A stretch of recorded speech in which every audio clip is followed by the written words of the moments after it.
Баршаңызға сәлем, менің арнама қош келдіңіздер. Сіздермен бірге Рима.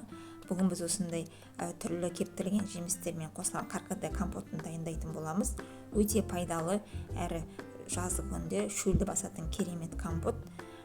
Отбасыңызбен сүйікті компот деп айтсам да болады. Міндетті түрде жасап көріңіздер, сіздердің көңіліңізден шығатынына сенімдімін. Және де арнама тіркеліп, лайк басып, комментарий қалдыруды ұмытпаңыздар.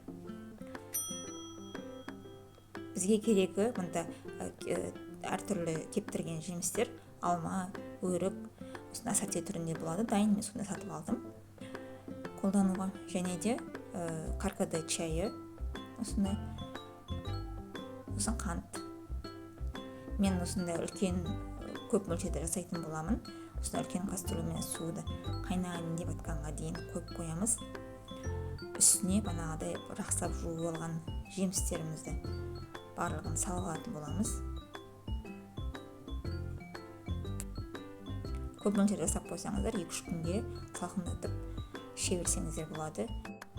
Осы рецепттің толық нұсқасын видео астына описаниеге қалдыратын боламын. Сол жерден көре аласыздар қанша мөлшерден керек екенін. Барлық осы жемістерімізді салып аламыз.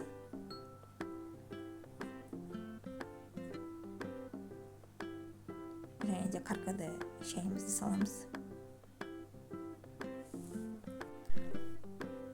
Және де қанттарымызды салып алатын боламыз барлығын.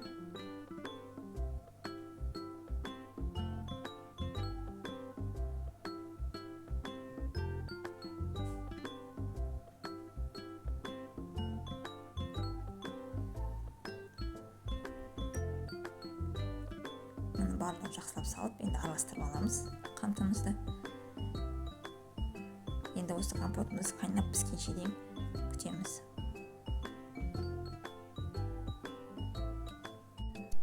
Мына біздің компотымыз пісіп дайын болды. Енді осыны барлығын сүзіп алатын боламыз. Мына біздің компотымыз дайын болды. Өте керемет. Міндетті түрде жасап көріңіз. Сіздердің көңіліңізден шығатынына 100% сенімдімін.